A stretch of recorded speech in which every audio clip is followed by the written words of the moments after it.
Good morning students. Last video में हमने cell के बारे में पढ़ा था। What is a cell? A cell is a smallest unit of life which has a definite structure and perform a specific function. जिसका एक definite structure होता है और एक स्पेसिफिक फंक्शन परफॉर्म करने के लिए होती है। Most of the cells are very very small.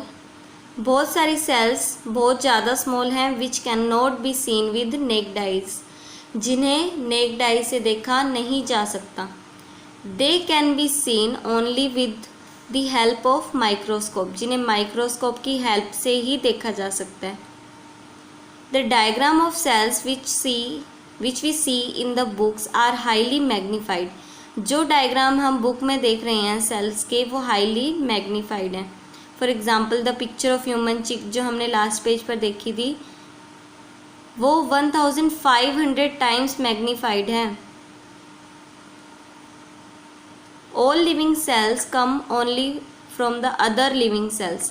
जो सभी की सभी लिविंग सेल्स हैं वो दूसरी लिविंग सेल्स से ही अराइज होती है। Since cells are living unit, cells living units हैं एंड दे रिक्वायर एनर्जी, और उन्हें एनर्जी की ज़रूरत होती है। The cells obtain their energy by burning food like glucose in a process called respiration. Cells को एनर्जी कहाँ से मिलती है? By burning food like glucose, glucose के बर्न होने पर, और उस प्रोसेस को क्या बोलते हैं? रेस्पिरेशन। ठीक है। The cell are of two main types की सेल होती है, एनिमल सेल, प्लांट सेल। इनमें कुछ कुछ कॉमन चीज़ें भी हैं जो एनिमल सेल में भी होती है, प्लांट सेल में भी होती है, लेकिन कुछ ऐसी चीज़ें भी हैं जो इन्हें एक दूसरे से अलग बनाती हैं। कुछ चीज़ें ऐसी हैं जो प्लांट सेल में ही मिलती हैं, एनिमल सेल में नहीं मिलती है। ठीक है। तो अब हम पढ़ते हैं parts of a cell. Each cell has a number of smaller parts in it. हर सेल के अंदर छोटे छोटे पार्ट्स होते हैं और सेल के पार्ट्स को ऑर्गेनेल्स बोला जाता है, कोशिकांग बोला जाता है। Some of the parts are present in all types of cell as well as animal cell and plant cells. कुछ सेल के ऐसे पार्ट्स हैं जो प्लांट सेल में भी होते हैं और एनिमल सेल में भी होते हैं, but certain parts are found only in plant cell. कुछ ऐसे पार्ट्स हैं जो सिर्फ प्लांट सेल में ही मिलते हैं, they are not present in animal cell, वो एनिमल सेल में प्रेजेंट नहीं होते। फॉर एग्जांपल सेल के जो बेसिक पार्ट्स हैं वो क्या होते हैं? सेल में एक सेल मेम्ब्रेन होती है जिसे प्लाज्मा मेम्ब्रेन भी बोला जाता है, साइटोप्लाज्म होता है, न्यूक्लियस होता है, माइटोकॉन्ड्रिया होता है। ये तो सभी तरह की सेल्स में होता है, चाहे एनिमल सेल हो चाहे प्लांट सेल हो। सेल मेम्ब्रेन दोनों में होती है, साइटोप्लाज्म भी, न्यूक्लियस और भी, माइटोकॉन्ड्रिया भी। लेकिन कुछ ऐसे पार्ट्स हैं which are present only in plant cell, जो सिर्फ और सिर्फ प्लांट सेल में ही होते हैं, जैसे cell wall, chloroplast, large vacuole होता है।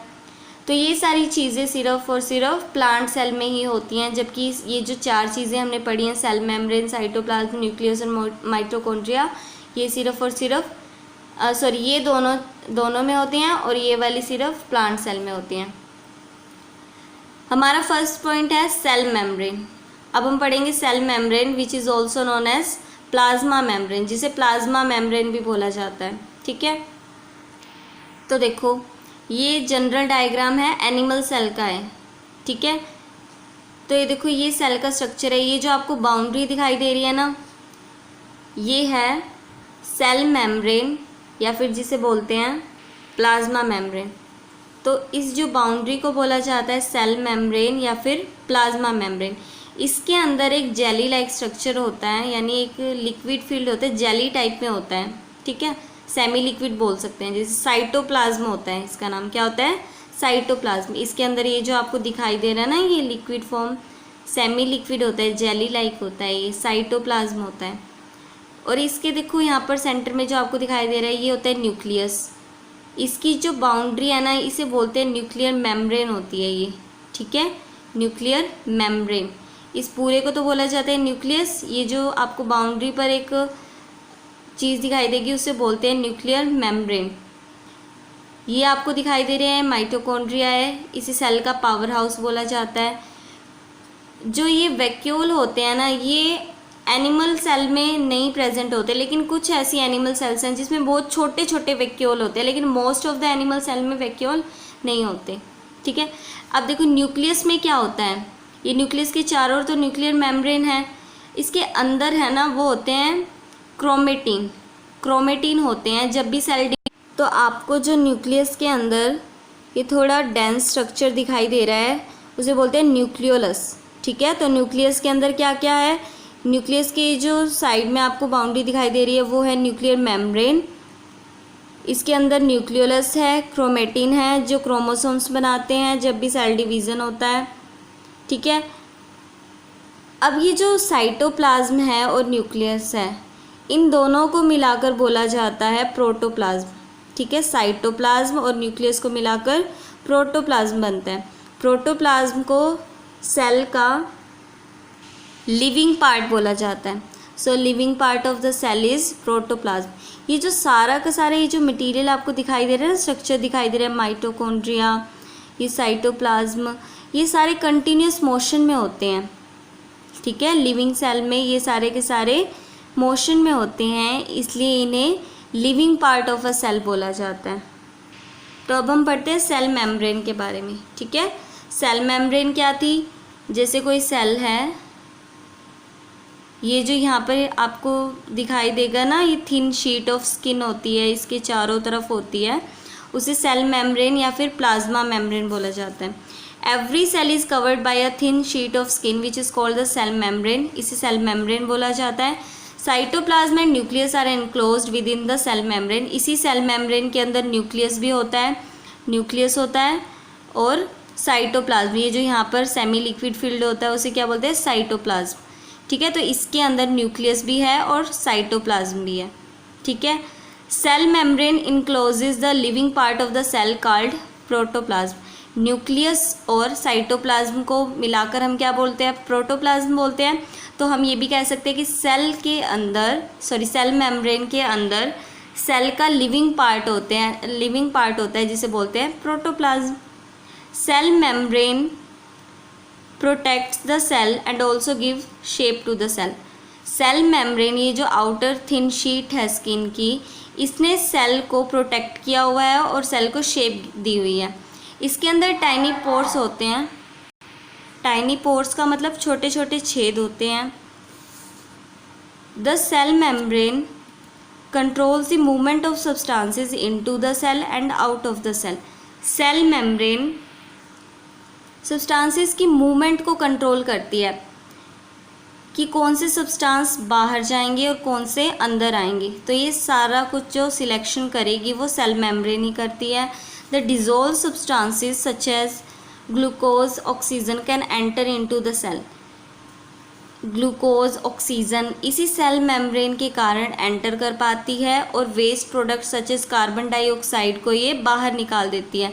जो इसके अंदर छोटे छोटे पोर्स होते हैं ना इस सेल मेम्ब्रेन के अंदर, उसके थ्रू कार्बन डाइऑक्साइड को बाहर निकाल देती है। और क्या करती है सेल मेम्ब्रेन, जो आपस में बहुत सारे सेल्स होते हैं तो सेल्स को अलग करने का, एक दूसरे से अलग करने का काम भी ये सेल मेम्ब्रेन ही करती है। The cell membrane separates the cell, cell को सेपरेट करती है from one another and also from the surrounding medium, आसपास के वातावरण से भी सेल मेम्ब्रेन इसे अलग करती है।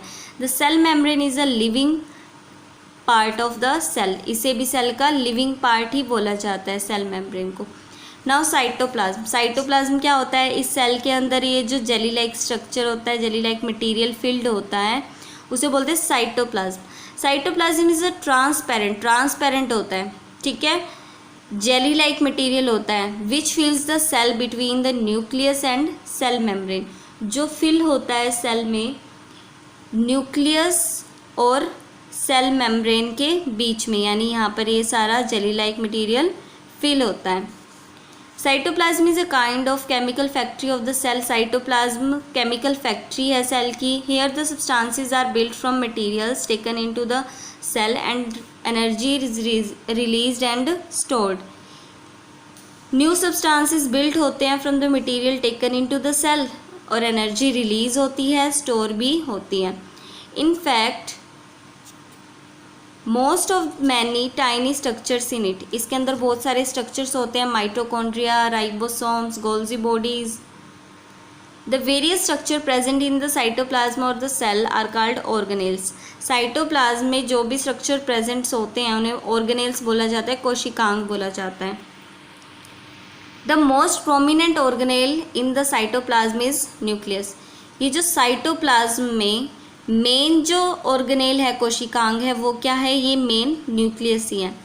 In addition to nucleus, cytoplasm of all the cell contain other organelles such as mitochondria, Golgi bodies, ribosomes etc.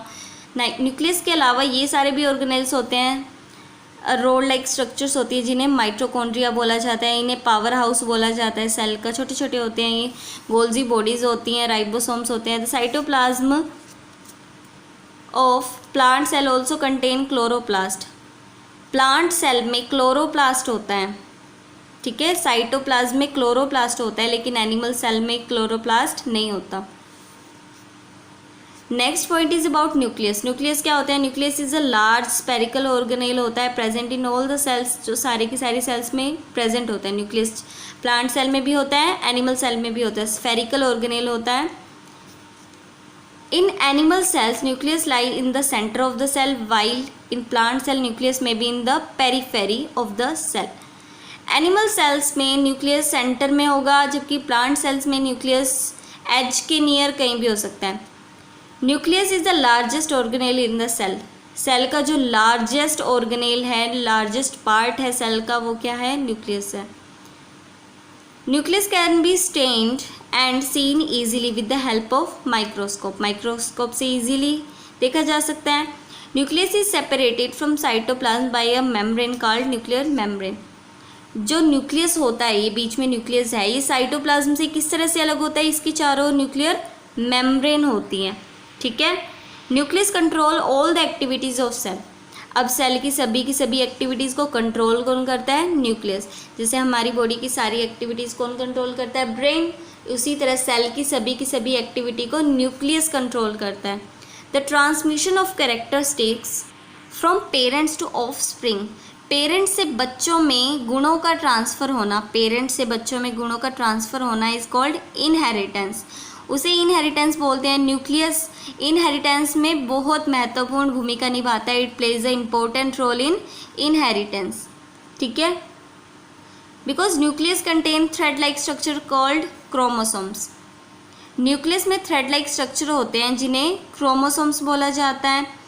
And chromosomes can be easily seen when cell divides. जब सेल डिवाइड्स होते हैं तो chromosomes को easily देखा जा सकता है। Chromosomes contain gene. Chromosomes में जीन होते हैं। जीन को बोला जाता है यूनिट ऑफ इनहेरिटेंस। क्या बोलते हैं? Unit of inheritance. The function of chromosome is to transfer characteristics from parents to offspring through the genes. जो क्रोमोसोम्स होते हैं न्यूक्लियस में, थ्रेड लाइक स्ट्रक्चर होता है, उनका जो काम होता है कि माता पिता से क्वालिटीज़ को ट्रांसफ़र करना बच्चों में, ठीक है। बच्चों में माता पिता से क्वालिटीज़ को ट्रांसफ़र करना, ये it is a function of chromosome. ये क्रोमोसोम का फंक्शन होता है थ्रू जीन्स के थ्रू करते हैं ये, विच इज़ कॉल्ड इनहेरिटेंस, जिसे इनहेरिटेंस बोला जाता है। The nucleus also contain a tiny road structure called nucleus. Nucleus में भी एक छोटा राउंड स्ट्रक्चर होता है जिसे क्या बोलते हैं? न्यूक्लियोलस बोला जाता है, जिसे इजीली हाई मैग्नीफाइंग पावर के माइक्रोस्कोप से देखा जा सकता है। The nucleus containing chromosome and nucleolus is bound by a membrane called nuclear membrane. Nucleus में जो क्रोमोसोम्स होते हैं, न्यूक्लियोलस होते हैं, वो बाउंड होते हैं by a membrane called nuclear membrane. यानी न्यूक्लियस के चारों ओर एक मेम्ब्रेन होती है। जैसे एक न्यूक्लियस है, ये सेल हुआ, ये न्यूक्लियस, तो यहाँ पर न्यूक्लियर मेम्ब्रेन होती है। इसके अंदर न्यूक्लियोलस होता है और थ्रेड लाइक कुछ स्ट्रक्चर होता है जिसे क्या बोलते हैं? क्रोमोसोम्स बोलते हैं। Red blood cell do not have nucleus. Red blood cell में न्यूक्लियस नहीं होता। अब हम जीन के बारे में पढ़ लेते हैं कि जीन क्या होते हैं। Gene is a unit of inheritance in living organisms. Living organisms में इनहेरिटेंस की जो यूनिट है, जो इकाई है, वो क्या है? जीन है। जीन की हेल्प से ही माता पिता के जो कैरेक्टरिस्टिक्स हैं, उनकी क्वालिटीज़ हैं, उन्हें बच्चों में ट्रांसफ़र किया जाता है। Gene controls the transfer of hereditary characteristics from parents to offspring. Offspring मतलब बच्चों में, उनके बच्चों में ट्रांसफ़र किया जाता है कैरेक्टरिस्टिक्स को, क्वालिटीज़ को। This means that our parents pass on some of their characteristic features to us through their genes. इसका मतलब है कि हमारे पेरेंट्स अपने गुणों को ट्रांसफ़र करते हैं हमारे तक थ्रू दियर जीन्स, अपने जीन्स के द्वारा। It is the genes inherited from our parents which are responsible for the various body features. In other words, it is the genes on the chromosome which decide all sorts of things about us। हमारे लिए सभी प्रकार की चीज़ें decide करते हैं genes, जैसे कि colour of eyes, look of our hair, हमारे हेयर कैसे दिखते हैं, shape of our nose, complexion हमारा कैसे है, हमारी अपीयरेंस कैसे है, ये सभी जीन की वजह से होती है। ठीक है। If our father has brown eyes, अगर हमारे फादर की ब्राउन आइज़ हैं, we may also have brown eyes, तो हमारी भी ब्राउन आइज़ हो सकती हैं due to the gene of brown eye colour coming from him. अगर फादर से हमें ब्राउन आई के जीन मिले तो हमारी भी ब्राउन आइज़ हो सकती हैं, तो वो जीन पर डिपेंड करता है। If our mother has curly hair, अगर हमारी मदर के करली हेयर हैं तो हमारे भी हो सकते हैं अगर वो जीन्स ट्रांसफ़र होते हैं करली हेयर के। ठीक है। However, usually the different combination of genes from both the parents, father and mother, result in different characteristics in the offspring। अगर जीन्स का डिफरेंट कॉम्बिनेशन होता है माता पिता से, तो फिर बच्चों की कैरेक्टरिस्टिक्स उनसे भी अलग हो सकती हैं, माता पिता से भी। अब हम पढ़ते हैं प्रोटोप्लाज्म के बारे में। All the living matter in a cell is called protoplasm. जो भी लिविंग मैटर होता है सेल में उसे प्रोटोप्लाज्म बोला जाता है। प्रोटोप्लाज्म क्या होता है? Protoplasm is a liquid substance which is present inside the cell membrane.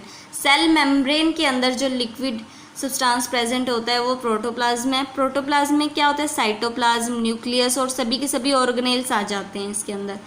Most of the protoplasm is made up of compound of only 4 element. जो प्रोटोप्लाज्म होता है मेनली 4 एलिमेंट्स से मिलके बना होता है, carbon, hydrogen, nitrogen and oxygen. It also contain some other elements, कुछ और एलिमेंट्स भी होते हैं। Some of the compounds present in protoplasm are water, carbohydrates, protein, fat, nucleus acids और मिनरल सॉल्ट्स, न्यूक्लिक एसिड और mineral salts. A unique combination of elements and compound provide living nature to the protoplasm. इनका unique combination होता है elements और compounds का, जिसके कारण protoplasm का लिविंग नेचर होता है।